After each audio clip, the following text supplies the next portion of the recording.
South Florida didn't get overrun overnight.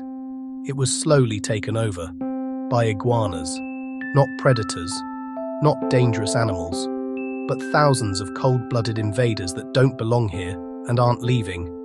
If you live in South Florida, you've seen them. On rooftops, in trees, along canals, sometimes just standing in the middle of sidewalks like they own the place. So, why are there so many iguanas in South Florida? How did this happen? And why can't Florida get rid of them? Green iguanas are not native to Florida. They originally come from Central America, South America, and parts of the Caribbean.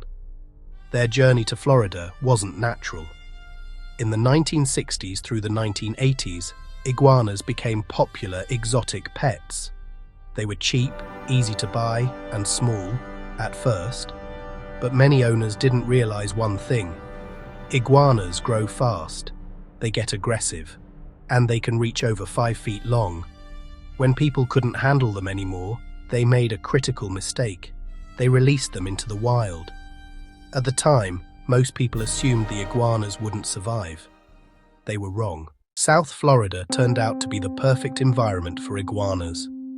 The climate is warm year-round. The humidity matches their native habitat. And winters are mild enough for them to survive.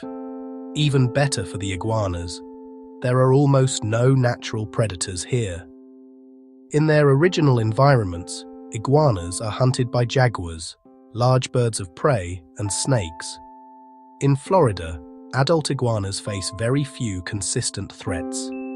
That means they live longer, they survive more often, and they reproduce without control. Food is another reason the population exploded. Iguanas eat flowers, fruits, leaves, and ornamental plants.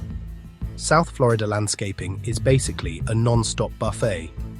Human neighborhoods provide more food than the wild ever could, and iguanas quickly learned where to find it. But the real problem is reproduction. A single female iguana can lay anywhere from 20 to 70 eggs every year. Most of those eggs survive. That means a small group can turn into hundreds in just a few years. And they don't just multiply, they dig. Iguanas burrow into the ground, damaging seawalls, sidewalks, canal banks, and foundations. Entire neighborhoods are dealing with erosion and structural damage because of them. You may have seen videos of iguanas falling from trees during cold weather. They aren't dead. Iguanas are cold-blooded. When temperatures drop below 40 degrees, their bodies shut down temporarily. They lose grip, fall, and appear lifeless. Once temperatures rise, they wake up and walk away. Cold snaps were supposed to control the population. They didn't. Florida officially classifies green iguanas as an invasive species. They can be humanely removed on private property without a permit. So why are there still so many? Because they reproduce faster than they can be removed. Because many people refuse to kill them, and because controlling wildlife on public land is extremely limited.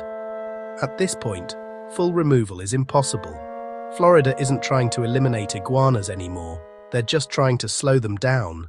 The consequences are already here. Iguanas cause property damage. They weaken flood control systems. They destroy vegetation and crops. And they compete with native wildlife for space and food. What started as a pet trend turned into a long-term ecological problem. South Florida didn't lose control because iguanas are smarter or stronger. It lost control because humans created the perfect conditions and walked away. And now, the iguanas have settled in, not as visitors, but as permanent residents.